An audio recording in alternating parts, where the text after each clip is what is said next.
ఓం మహాగణాధిపతయే నమః. ఓం గురుభ్యో నమః. ఓం శ్రీమాత్రే నమః. పరమేశ్వర స్వరూపమైనటువంటి జ్యోతిష, వాస్తు మరియు ఇతర అనేకమైనటువంటి శాస్త్రములను మనకు అందించినటువంటి మహర్షులకి నమస్కారం. హయగ్రీవ హయగ్రీవ హయగ్రీవేతి యోవధేత్ తస్య నిస్సరతే వాణి జహ్నుకన్యా ప్రవాహవత్. అరుణాం కరుణాతరంగితాక్షీం ధృతపాశాంకుశపుష్పబాణచాపాం అనిమాదిభిరావృతాం మయూకైః అహమిత్యేవ విభావయే భవానీం. శ్రీమాత్రే నమః. ప్రేక్షకులకి ఆ లలితాంబిక అమ్మవారి యొక్క అనుగ్రహం పరిపూర్ణంగా కలగాలని మనస్ఫూర్తిగా కోరుకుంటూ మనం ఈరోజు చెప్పుకోబోయేటువంటి టాపిక్ ఏమిటంటే, చాలామందికి కన్ఫ్యూజన్స్ ఉంటాయి.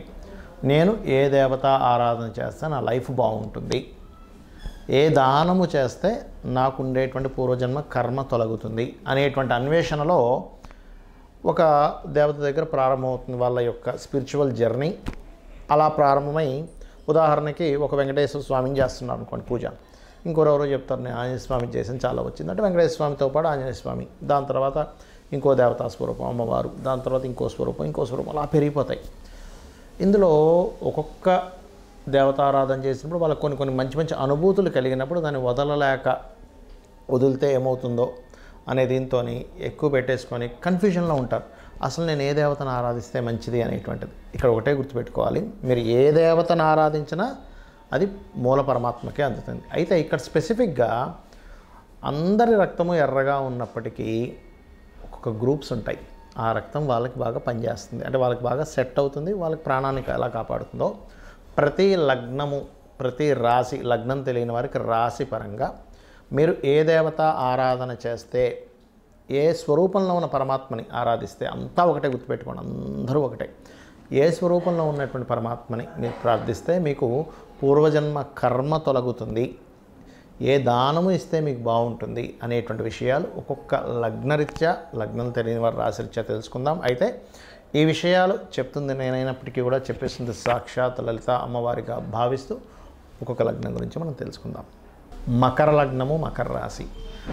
మకరంలో జన్మించిన వారు ఉదాహరణకి మకర రాశిలో జన్మించారు. అందులో 3 నక్షత్రాలు ఉంటాయి. ఉత్తరాషాఢ 2, 3, 4 పాదాలు, శ్రవణ నక్షత్రము మరియు ధనిష్ట 1, 2 పాదాలు. ఈ నక్షత్రాల్లో జన్మించినప్పుడు పర్టికులర్గా ఏంటంటే, ఉత్తరాషాఢలో జన్మించినట్లయితే మీరు ఒకటి గుర్తుపెట్టుకోండి, కాళీ అమ్మవారిని, సూర్య భగవానుని ధ్యానం చేసినట్లయితే మంచి ఫలితాలు ఉంటాయి. అంటే ఓం సూర్యాయ నమః లేదా ఓం నమో వెంకటేశాయ కూడా చేసుకోవచ్చు సాత్విక పద్ధతిలో. లేదు నేను కొంచెం కాళీ అమ్మవారిని ధ్యానించడం ద్వారా నాకు బాగుంటుంది, ఎందుకంటే వీళ్ళకి సహజంగానే పంచమాధిపతి శుక్రుడు అవుతాడంటే సహజంగా మీరేంటంటే శ్రీదేవత ఆరాధన ఇంకొంచెం తొందరగా ఫలితం ఇస్తుంది. ఏది ఫలితం ఇవ్వదని కాదు, ప్రతిదీ ఫలితం ఇస్తుంది, కానీ అక్కడ మీకు కొన్నిసార్లు మీ కర్మను తొలగించేటువంటి దేవత వస్తుంది అక్కడ, అప్పుడు కొంచెం కష్టం వచ్చినట్టు అనిపిస్తుంది, కానీ తర్వాత ఫలితం వస్తుంది ఆ రకంగా.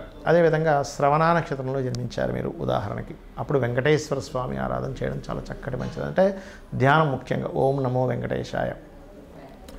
ధనిష్ట 1, 2 పాదాల్లో జన్మించారు అదే మకర రాశిలో, అప్పుడు మీరు చేయవలసింది హనుమత్ ఆరాధన. అందులో ముఖ్యంగా ఓం పంచముఖ హనుమన్ దేవతాయై నమః అనుకోవచ్చు, లేదా పంచముఖ ఆంజనేయ స్వామి ఆలయాలకు వెళ్ళడం కూడా మంచి ఫలితాలు ఇస్తుంది. అయితే మీరు నిత్యము పూజ ఎవరికి చేసుకుంటే మంచిది, అమ్మవారి స్వరూపం ఎవరికైనా చేయొచ్చు, అందులో ముఖ్యంగా లలిత లేదా లక్ష్మీదేవికి చేసుకోవచ్చు. మరి మీరు ఏ రకమైనటువంటి దానం ఇవ్వడం ద్వారా మీకు పూర్వజన్మ కర్మ తొలగుతుంది అంటే ఎక్కువగా కందులు ఇవ్వాలి, గుర్తుపెట్టుకోండి. వృశ్చిక రాశిలో మీకు ఏదైనా గ్రహం ఉంది, లేదా కన్యారాశిలో గ్రహం, మిథున రాశిలో గ్రహం ఉంది, ఆ గ్రహ సంబంధించినటువంటిది దానం ఇవ్వడము, ఆ గ్రహ సంబంధించినటువంటి పదార్థాన్ని గోవుకి తినిపించడం ద్వారా, అందులో ముఖ్యంగా దేశీవాలి గోవుకి తినిపించడం ద్వారా మీ యొక్క పూర్వజన్మ కర్మ పూర్తిగా తగ్గుతుంది. అయితే ఇక్కడ ఎప్పుడు కూడా మీరు దానం ఇచ్చేటప్పుడు కానీ, గోవుకు తినిపించేటప్పుడు కానీ భావన చాలా ముఖ్యం. ప్రేమగా లేదా ఒక ఆరాధనాభావంతో కానీ మీరు తినిపించినట్లయితే అక్కడ దేవత ఖచ్చితంగా కనెక్ట్ అవి తీరుతుంది. మనం పూజ చేసేటప్పుడు పర్టికులర్గా కొన్ని అంశాలు మీరు గుర్తుపెట్టుకోవాలి. ఏమిటది? ఎందుకంటే అలా చేస్తేనే మీకు ఆ యొక్క పూజా ఫలితము 100% మీకు వస్తుంది.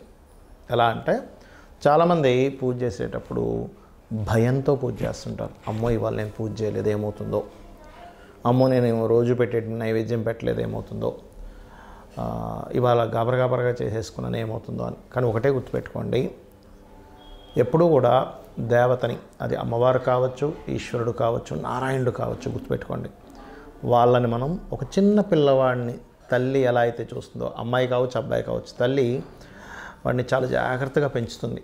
అంటే అట్లాగా వాడి నుంచి ఏమీ ఎక్స్పెక్ట్ చేయదు, కేవలం వాడిని పెంచడంలోనే ఆనందం పొందుతూ ఉంటుంది. ఇప్పుడు ఉదాహరణకి పిల్లవాడు ఉన్నాడు, రోజు క్యారేజ్ కడుతుంది, కానీ ఒకరోజు సడన్గా అనుకోకుండా తల్లి కొంచెం లేట్గా నిద్ర లేవడం ఏదో జరిగి ఆ రోజు క్యారేజ్ కట్టడం కుదరలేదు, ఏదో 2 బ్రెడ్ ముక్కలు పెట్టి పంపించేసినప్పుడు భయపడదు, అయ్యో బ్రెడ్ ముక్కలు పంపించాను నా పిల్లవాడు నన్ను ఏమైనా అంటాడేమో అని భయపడదు, బాధపడుతుంటుంది, అయ్యో రోజు పెట్టే అంత ఫుడ్ నేను ఇవాళ క్యారేజ్లో పెట్టలేకపోయినా వాడికి ఆకలి తీరుతుందో లేదో అని. అదేవిధంగా మనం భగవంతుడికి చేసేటప్పుడు కూడా చాలామంది చేసే మిస్టేక్ ఏంటంటే భయపడుతూ ఉంటారు, అమ్మో నేను ఈరోజు ఇలా చేయలేకపోయాను, అష్టోత్తరం పూర్తిగా చదవలేకపోయాను, భగవంతుడు ఏమైనా కోపిస్తాడని. కాదండి, భయపడుతూ పూజ చేయకండి, అయ్యో ఇలా చేయలేకపోయానే అనేటువంటి భావంతో చేయండి. ఎందుకంటే లలితా సహస్రనామాల్లో భవానీ భావనాగమ్య భవారణ్య కుటారిక అని నామం ఉంటుంది. అంటే మీ భావన చాలా ముఖ్యం భగవంతుడి మీద. అలాగే మరొక విషయం ఏంటంటే, ఇక్కడ మీకు పంచమాధిపతి ఎవరవుతారో ఆ దేవత ఆరాధన చేసుకోవాలని చెప్పాను నేను మీకు. అయితే ఇక్కడ పంచమ స్థానంలో కూడా గ్రహాలు ఉంటాయి సమ్ టైమ్స్. అంటే ఒక్కోసారి పంచమ స్థానంలో రవి ఉన్నాడు అనుకోండి. ఉదాహరణకి సహజంగా మేషలగ్నానికి అయితే పంచమాధిపతి రవి, కానీ అందరికీ పంచమాధిపతి రవి అవ్వాలంటారు లేదు, ఒక్కోసారి రవి ఉంటాడు అక్కడ. రవి ఉన్నప్పుడు ఆ ఉన్న గ్రహానికి ఎక్కువ ప్రాధాన్యత ఇవ్వండి, అంటే సూర్య ఆరాధన చేయడం. లేదు చంద్రుడు ఉన్నాడు, అప్పుడు రాజరాజేశ్వరి అమ్మవారి ఆరాధన చేయడం. లేదండి కుజుడు ఉన్నాడు, అప్పుడు స్కందుని ఆరాధన కానీ, నరసింహస్వామి ఆరాధన కానీ, ఆంజనేయ స్వామి ఆరాధన కానీ చేయండి. లేదండి బుధగ్రహం ఉందండి మాకు అక్కడ, అయితే ఇక్కడ ఉన్న గ్రహం ఎలా ఉంది, బాగా పాపకత్తిరిలో ఉండి లేకపోతే ఎక్కువ పాపగ్రహాలతో ఇంకొంచెం తీవ్రంగా చేయాలని అర్థం. సౌమ్య గ్రహాలతో ఉంటే సౌమ్యంగా సరిపోతుంది. తీవ్రంగా చేయడం అంటే ఏమిటి అంటే ఇంకాస్త కఠినంగా, అంటే ఇంకొంచెం హోమాలు చేయడం కానీ తర్పణాలు చేయడం కానీ కాస్త ఎక్కువగా చేయాలి. బుధగ్రహం ఉంది నారాయణుని విష్ణువుని, గురుగ్రహం ఉన్నది అక్కడ పంచమంలో, అప్పుడేంటి మీరు ఆ యొక్క దత్తాత్రేయుడిని ఆరాధించడము, దక్షిణామూర్తి ఆరాధన చేయాలి. శుక్రుడు అమ్మవారి ఆరాధన, శని ఈశ్వర ఆరాధన లేదా ఆంజనేయ స్వామి ఆరాధన, రాహు దుర్గా కేతువు ఉన్నట్లయితే పంచమ స్థానంలో గణపతిని ఆరాధించాలి. ఇదే విధంగా మనకు పంచమంలో ఉండే గ్రహాలు లేదా పంచమాధిపతి ఎవరయ్యారో ఈ ఆరాధన చేయడం ఎంత ముఖ్యమో, 6వ స్థానంలో ఉండేటువంటి గ్రహాలు 6వ అధిపతికి సంబంధించిన దానాలు కూడా ఇవ్వాలి. మనం వీడియోలో 6వ స్థానాధిపతి ఎవరో వాళ్ళకి దానం ఇవ్వమని చెప్పేశాం, కానీ 6వ స్థానంలో ఏదైనా గ్రహం ఉంది, ఇప్పుడు రవి ఉన్నాడు గోధుమలు దానంగా ఇవ్వండి, చంద్రుడు బియ్యం, కుజుడు కందులు, దాంతోపాటు ఎరుపు రంగు క్లాతు, అదేవిధంగా బుధుడు పెసలు, గురువు శనగలు, అదేవిధంగా శుక్రుడు బొబ్బర్లు, శని తెల్ల నువ్వులు, రాహు మినుములు, కేతువు ఉలవలు దానంగా ఇవ్వండి. అయితే ఇక్కడ ఒక విషయం ఏంటంటే దానం ఇచ్చేటప్పుడు తీసుకునే వ్యక్తి ఈశ్వర స్వరూపంగా భావించి ఇవ్వండి. ఏదో నా దగ్గర ఉన్నాయి అనేటువంటి భావంతో కాకుండా చక్కగా ఆ తీసుకునే వ్యక్తి కూడా బ్రాహ్మణుడికి అంటే పురోహితుడికి ఒక లక్షణం చెప్పబడింది, దానము తీసుకోవాలి దానము ఇవ్వాలి అట. చాలామంది ఈ మధ్య ఏం చేస్తున్నారు అంటే తీసుకునేటువంటి విషయంలో అమ్మో మేము తీసుకోము, మేము తీసుకుంటే మాకు ఆ కర్మ వస్తుంది అనేటువంటి భయపడుతుంటారు. అయితే ఇక్కడ చాలా సందర్భాల్లో ఏమవుతుంటుందంటే వాళ్ళు తీసుకొని పక్కన పెట్టేయడం లేకపోతే అక్కడ పెట్టేసి వెళ్ళండి అన్నమో అంటూ ఉంటారు. అలాగా అక్కడ పెట్టేసి వెళ్ళండి అనుకునే దగ్గర మీరు దానం ఇవ్వడం అనేటువంటిది అనవసరం. మరి అలాంటప్పుడు కొంతమంది అడుగుతుంది ఏంటంటే ఏమంటే మరి ఈ దాన ప్రక్రియలో గోవుకి ఏమైనా పెట్టొచ్చా అంటూ ఉంటారు. గోవులకి ఈ దానం ఇచ్చేది పెట్టకండి. ఇప్పుడు గోధుమ రవ్వ తినిపించవచ్చు గోవుకి, బియ్యము పిండి వరకు తినిపించవచ్చు, కానీ ఈ కందుల కంటే కూడా ముఖ్యంగా క్యారెట్స్ తినిపించండి కందుల ప్లేస్లో, అంటే కుజుడికి సంబంధించింది. అలా కాదు శనగలు ఇస్తున్నాము గురువుకి సంబంధించింది, అలాంటి సమయంలో మీరు ఆ గ్రహానికి సంబంధించిన అరటికాయలు తినిపించవచ్చు గురువుకి సంబంధించిన విషయంలో. శుక్రుడికి సంబంధించిన విషయంలో ఏదైనా తీపి పదార్థాలు తినిపించవచ్చు. శనికి సంబంధించిన బెల్లం తినిపించవచ్చు, నువ్వులు తినిపించకండి. రాహు అదే నువ్వులు అదే బెల్లపు ఉండలు ఒక 4 ఉండలుగా తినిపించండి. కేతువు గ్రాసం తినిపించండి. బుధుడికి సంబంధించిన దాంట్లో గోంగూర తినిపించండి. బుధగ్రహ దోషం ఎక్కువగా ఉంది అని చెప్పారు మీకు ఎవరైనా జ్యోతిష్కులు, గోంగూర తినిపించండి. ఏమవుతుందంటే దీనివల్ల మీకు ఖచ్చితంగా ఆ గ్రహదోషము అంటే దానం ఇచ్చినప్పుడు ఏ ఫలితం వస్తుందో ఆ ఫలితం వస్తుంది. కానీ ఇక్కడ ఏంటంటే కొన్నిసార్లు మీరు పెట్టేటప్పుడు గోవు యాక్సెప్ట్ చేయదు.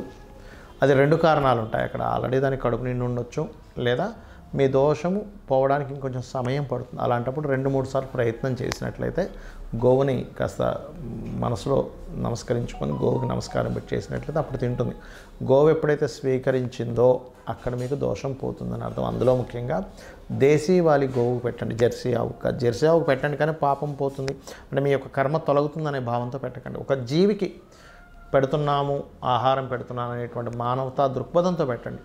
కానీ జెర్సీ ఆవుకి ఆ పవర్స్ ఉండవు. బికాజ్ ఆఫ్ అది పిగ్ స్పెర్మ్తో తయారైంది కాబట్టి దానికి ఎనర్జీ ఉండదు.